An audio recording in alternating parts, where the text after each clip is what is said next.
Chaotic Sword God, Chapter 7, भूली हुई प्रतिभा। भले ही बाहरी हॉल विशाल था, चंग्यांग मुख्य हॉलवे का आंतरिक भाग और भी बड़ा था। वर्तमान में वहां दर्जनों लोग बिखरे हुए थे, उनमें से कुछ मध्यम आयु वर्ग के पुरुष थे जो अलग तरह के कपड़े पहने हुए थे जो बाकियों से अलग थे। बी यूटियन ने जियान चेन को दालान के सामने वाली सीटों पर ले गए। जो लोग सबसे आगे बैठना चाहते थे, उन्हें कबीले में एक उच्च स्थान प्राप्त करना था, और चूंकि जियान चेन कबीले के नेता का चौथा पुत्र था, इसलिए उसे सबसे आगे बैठने का अधिकार था। हालांकि उनकी अपनी सीट अभी तक नहीं बनी थी, इसलिए उन्हें अपनी मां के साथ एक ही कुर्सी साझा करनी पड़ी। प्यारा जियान चेन धीरे से अपनी मां की गोद में बैठ गया और कुछ नहीं बोला। देखते ही देखते हॉल में एक एक करके लोगों की कतार लग गई और फिर वे अपनी सीटों के सामने रुक गए। नवागंतुकों में जियान चेन की तीसरी चाची अपने बच्चे को साथ ले जा रही थी। अरे चौथे भाई, आज के दिन तुम संत की परीक्षा ले रहे हो। आपको कड़ी मेहनत करनी होगी ताकि आप दूसरी बहन को निराश न करें। चांगयांग मिंग्यू का सुंदर चेहरा जियान चेन पर मुस्कुरा रहा था क्योंकि वह नर्म लेकिन उत्साही आवाज में बोल रही थी। हालांकि वह मृदुभाषी थी, हॉल में सभी ने स्पष्ट रूप से सुना था कि वह किसके बारे में और क्या बात कर रही थी।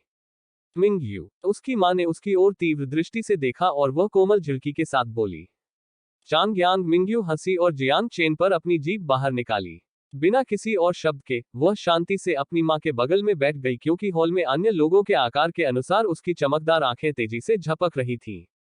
जल्द ही हॉल में सभी लोग बैठ गए, जबकि वे सभी जियान चेन को समय समय पर देखते रहे और उम्मीदों के भाव उनके चेहरे पर स्पष्ट रूप से दिखाई दे रहे थे।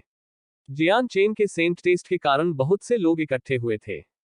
यदि यह कबीले का कोई अन्य बच्चा होता तो संत टेस्ट के लिए इतना भारी मतदान नहीं होता। लेकिन जियान चेन कोई हैसियत वाला नियमित बच्चा नहीं था, वह चांगयांग कबीले के कबीले नेता का बच्चा था और साथ ही स्वर्ग से आशीर्वादित एक जन्मजात प्रतिभा भी रखता था। पूरे कबीले ने व्यवहारिक रूप से इस बच्चे पर अपनी सारी उम्मीदें लगा दी थी, इसलिए जब सेंट टेस्ट से गुजरने की बारी जियान चेन की थी, तो कबीले का हर सदस्य वहां होगा। आखिरकार जियान चेन के पास कई अलग अलग उपलब्धियां थीं और सेंट टेस्ट उनके लिए एक और महत्वपूर्ण मील का पत्थर होगा। जब सब लोग बैठ गए तो जियान चेन के पिता चंग्यांग बा ने हॉल के बीच में कदम रखा और उस सिंहासन पर बैठ गए जो उनके ठीक बगल में एक महान ब्लेड के साथ कबीले के नेता के रूप में उनकी स्थिति को दर्शाता था। चांगयांग बा की नजर जियान चेन पर केवल एक सेकंड के लिए रुकी, लेकिन जियान चेन उस पर हल्की सी मुस्कान देख सकती थी। इसके तुरंत बाद एक आवाज सुनाई दी जो जियान चेन के सेंट टेस्ट की शुरुआत का संकेत दे रही थी। डीशु, मुझे खेद है कि आपने सेंट टेस्ट समारोह को अपने नियंत्रण में ले लिया। चंग्यांग बा ने बड़े के प्रति विनम्रता से कहा। बुजुर्ग लगभग 60 से 70 साल के सफेद बालों वाला आदमी लग रहा था जिसने भूरे रंग के कपड़े पहने थे। हालांकि उसका चेहरा झुर्रियों से भरा था, उसकी आंखों में चमक थी और उत्साह से भरा हुआ था। बूढ़ा हंसा, कबीले का नेता बहुत विनम्र है।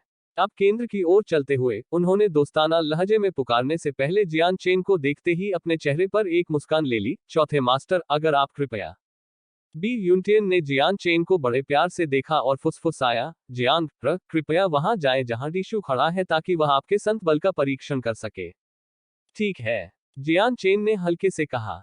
चतुर बच्चा अपनी सीट से उतर गया और अपने छोटे छोटे कदमों से धीरे धीरे उस जगह पहुंचा जहां एल्डर डे खड़ा था। आगे की हलचल के बिना डीशु ने अपना दाहिना हाथ उठाया जहां एक चमकदार सफेद रोशनी के साथ एक छोटी चांदी की अंगूठी चमकने लगी। इसे लहराते हुए ध्वनि में धीरे धीरे बढ़ने से पहले जमीन से सबसे छोटे कंपन को सुना जा सकता था। ठीक जहां उनके सामने कुछ नहीं था, वहां अचानक आधा मीटर बड़ा एक सफेद पत्थर प्रकट हो गया। यह देखना स्पष्ट था कि सफेद पत्थर को अनगिनत बार पॉलिश किया गया था। पूरी आयताकार आकार की चट्टान, चौड़ाई और मोटाई दोनों 1 मीटर लंबी थी। नए उभरे हुए सफेद पत्थर को देखकर जियान चेन की आंखें आश्चर्य से झपक गईं। उन्होंने इस पत्थर के बारे में काफी उत्सुकता महसूस की थी, लेकिन डीशु के दाहिने हाथ ने भी उनकी रुचि को पकड़ लिया था।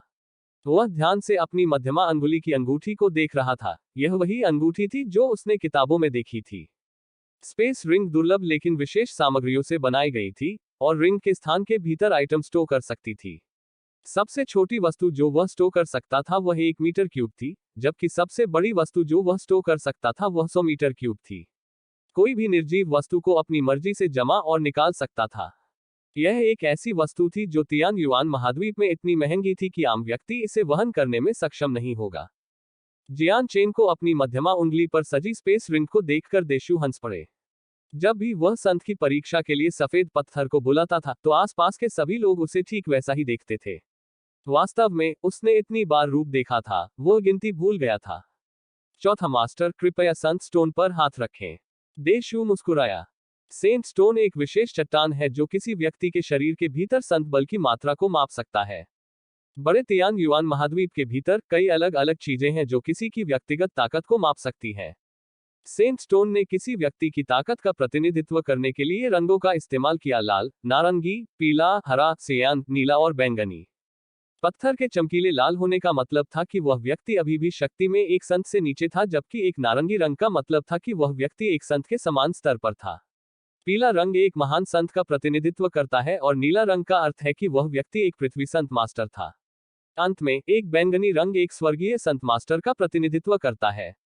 संत शासक, संत राजा और संत सम्राट जैसे स्वर्ग संत मास्टर से उच्च पद को संत स्टोन द्वारा स्थान नहीं दिया जा सकता है। देशु को सुनकर जियान चेन ने कार्य पर वापस ध्यान केंद्रित किया और सेंट रॉक नामक सफेद पत्थर पर अपना हाथ बढ़ाया। उस वक्त सबकी निगाहें सेंट रॉक पर टिकी थी। वे सभी प्रत्याशा में खड़े हो गए, यह जानने के लिए उत्सुक थे कि प्रतिभाशाली जियान चेन कितनी मजबूत होगी। जब जियान चेन ने सेंट रॉक पर अपना हाथ रखा तो डीशू ने प्रतीत होने वाले जादुई तरीकों से सेंट रॉक को सक्रिय करने के लिए अपना हाथ बढ़ाया। तुरंत जियान चेन केवल पत्थर से और अपनी बाह में एक अजीब प्रकार की ऊर्जा स्पंदन महसूस कर सकता था। जबकि ऊर्जा उसे अजीब लग रही थी, यह उसके शरीर में काफी धीरे से प्रवेश करती थी, जहां वह धीरे धीरे उसके शरीर से बाहर और पत्थर में वापस आने से पहले चारों ओर घूमती थी। डीशू ने रंग में किसी भी बदलाव के लिए सेंट रॉक को देखा, लेकिन थोड़े समय के बाद भी कोई बदलाव नहीं हुआ। अपने मूल रंग के अलावा रंग का एक भी शेड नहीं देखा जा सकता था। यह कैसे संभव है? सेंट रॉक में रंग का एक टुकड़ा भी परिलक्षित नहीं होता है। डीशू खुद को रोक नहीं सका और अलार्म के साथ चिल्लाया। उसके चेहरे पर जो मुस्कान थी, वह धीरे धीरे उसके चेहरे से गायब हो गई और एक अजीब अभिव्यक्ति के साथ जियान चेन के अपने चेहरे को देखने लगी। दोनों में से किसी को भी विश्वास नहीं हो रहा था कि क्या हो रहा है। डीशू के चेहरे और अभी भी सफेद सेंट रॉक पर सदमे के भाव को ध्यान में रखते हुए सभी को अवचेतन रूप से एक एहसास हुआ। उनके चेहरे मदद नहीं कर सकते थे, लेकिन धीरे धीरे बदल गए क्योंकि उन्होंने अपने पड़ोसियों को देखा, फिर सामने की ओर देखा। एक बार पलकें झपकाते ही अधिकांश लोगों के चेहरों पर घोर आश्चर्य के भाव साफ दिखाई देने लगे, तो कुछ लोगों ने दया की आह भी भर दी। चंग्यांगबा का चेहरा बदसूरत हो गया था, जबकि बियूटियन के चेहरे का रंग भी उड़ गया था। दोनों में से किसी ने भी ऐसा नहीं देखा जैसे वे इस खबर पर विश्वास करने से इनकार कर रहे हो। देशु ने एक घूंट लिया, यह परिणाम उसके लिए भी अविश्वसनीय था। सेंट रॉक को फिर से शुरू करने के तुरंत बाद उन्होंने आशा व्यक्त की थी कि यह पहली बार एक गलती थी। लेकिन अफसोस, पेड़ में कोई फल नहीं लगा था और चट्टान में कोई रंग नहीं था। फिर से यह परिणाम देशु के लिए अकल्पनीय था। चौथे मास्टर को उनके जन्म के बाद से एक प्रतिभाशाली कहा जाता था, लेकिन ऐसा लगता था जैसे वह एक अपंग से ज्यादा कुछ नहीं था जो संत बल का उपयोग या खेती नहीं कर सकता था। डीशू मदद नहीं कर सकता था, लेकिन निराश हो गया क्योंकि उसने चुपचाप जियान चेन को एक जटिल नजर से देखा। वह चंग्यांगबा का सामना करने के लिए घूमे कबीले के नेता परिणाम आ गए हैं। चौथा मास्टर किसी भी तरह से संत बल की खेती करने में असमर्थ है। इस घोषणा को सुनने के बाद बियूटियन का चेहरा और भी पीला पड़ गया था कि वह लगभग बेरंग हो गया था। जियान चेन को हक्का बक्का देखकर वह बुदबुदाई, यह संभव नहीं है। जियांग एर एक अपंग कैसे हो सकता है? जैसे ही उसने समाप्त किया, उसकी आंखें उसके सिर के पीछे लुढ़क गईं और अपनी कुर्सी से नीचे जमीन पर गिर गईं। अपने बेटे के लिए, जिसे व्यापक रूप से एक अपंग के रूप में पाए जाने के लिए व्यापक रूप से प्रतिभाशाली माना जाता था, वह इस चौंकाने वाली खबर को बिल्कुल भी नहीं संभाल सकती थी। इस महाद्वीप में कोई भी मां सक्षम नहीं होगी, अकेले एक बहुत ही प्रतिष्ठित कबीले का सदस्य। जैसा कि आसपास इकट्ठा हुए सभी लोगों ने परिणाम सुना, वे सभी हौंफने लगे और जियान चेन को दया और निराशा के साथ देखा। दूसरी ओर जियान चेन की चाची यू फैंगयान और लिंग लोंग ने हवा की सांस ली। मां और बेटे की दुर्भाग्यपूर्ण स्थिति को देखकर दोनों चाचियां अपने आप में चुपचाप आनंदित हुए बिना न रह सकी। चौथी बहन, क्या बात है? चौथी बहन, कृपया जाग जाओ। चौथी बहन, प्लीज प्लीज जाग जाओ। उसके पास भागते हुए बाय युशुंग ने उत्सुकता से बेहोश बियूटियन को जगाने की कोशिश की, लेकिन कोई फायदा नहीं हुआ। बाय युसुआंग की उन्मत्त चीखें सुनकर चंग्यांगबा तुरंत बियूटियन के पास गई और चिल्लाने लगी, शुंगेर, यूनिर को उसके बिस्तर पर ले आओ। यहाँ तक जियान चेन भी किसी और की ओर ध्यान दिए बिना अपनी माँ के पास पहुंच गया था। उसका दाहिना हाथ पहले से ही उसकी माँ की नाड़ी की जांच करने के लिए उसकी कलाई पर दबाया गया था। इसमें कुछ कीमती सेकंड लगे, लेकिन उन्होंने अंततः पुष्टि की कि उनकी माँ को तत्काल कोई खतरा नहीं है। जियान चेन ने भीड़ के बीच अपने निराश पिता को देखा, और यहाँ तक वह भी चुपके से असहाय महसूस कर रहा था। एक छोटी सी आह के साथ उसने बाय यूसुआन का पीछा किया, जो अपनी माँ को हॉल से बाहर ले जा रही थी। जियान चेन को जाते हुए देखकर चांग्यांग बा के चेहरे पर स्पष्ट रूप से अत्यधिक निराशा का भाव था। उसने पहले जियान चेन पर बहुत उम्मीदें रखी थी, लेकिन चूंकि उम्मीदें बहुत अधिक थीं, इसलिए बाद में निराशा भी हुई। अंत में इस परिणाम के साथ उसका चौथा बेटा जियांग तियान केवल अपंग था। कबीले के मुखिया, इस पर ज्यादा ध्यान मत दो। हालांकि चौथा मास्टर सेंट फोस की खेती नहीं कर सकता है, इसका मतलब यह नहीं है कि वह अन्य पहलुओं या क्षेत्रों में प्रतिभाशाली नहीं है। कबीले के एक युवा पुरुष सदस्य ने उन्हें सांत्वना देने की कोशिश की। चंग्यांगबा ने अपना हाथ हिलाया और उदास होकर कहा, चलो अब इस विषय का जिक्र नहीं करते। सभी को बर्खास्त किया जाता है। अपना वाक्य पूरा करने के बाद चंग्यांगबा हॉल से बाहर जाने के लिए उठ खड़े हुए। हालांकि उन्होंने इस तथ्य को स्वीकार किया था कि जियान चेन अन्य क्षेत्रों में एक प्रतिभाशाली हो सकता है, जैसा कि पहले कहा गया था, लेकिन इस दुनिया में संत बल सबसे महत्वपूर्ण कारक था। आखिरकार ताकत वही है जो अंत में मायने रखती है। तथ्य यह है कि चांग्यांग कबीले के नेता का चौथा बेटा जंगल की आग की तरह चंग्यांग हवेली में फैल गया था। कुछ लोगों ने इस नई जानकारी को खुशी के साथ माना तो कुछ लोगों को दुख हुआ। हालांकि एक बात निश्चित थी, इस चक्कर के बाद कबीले में जियांगर की हैसियत तेजी से गिर जाएगी। एक विस्तृत विशाल कमरे में जियान चेन बिस्तर के पास चुपचाप बैठी रही। उसका शांत चेहरा नीचे की ओर डूबा हुआ था, और वह जो सोच रहा था वह हर किसी के लिए अज्ञात था।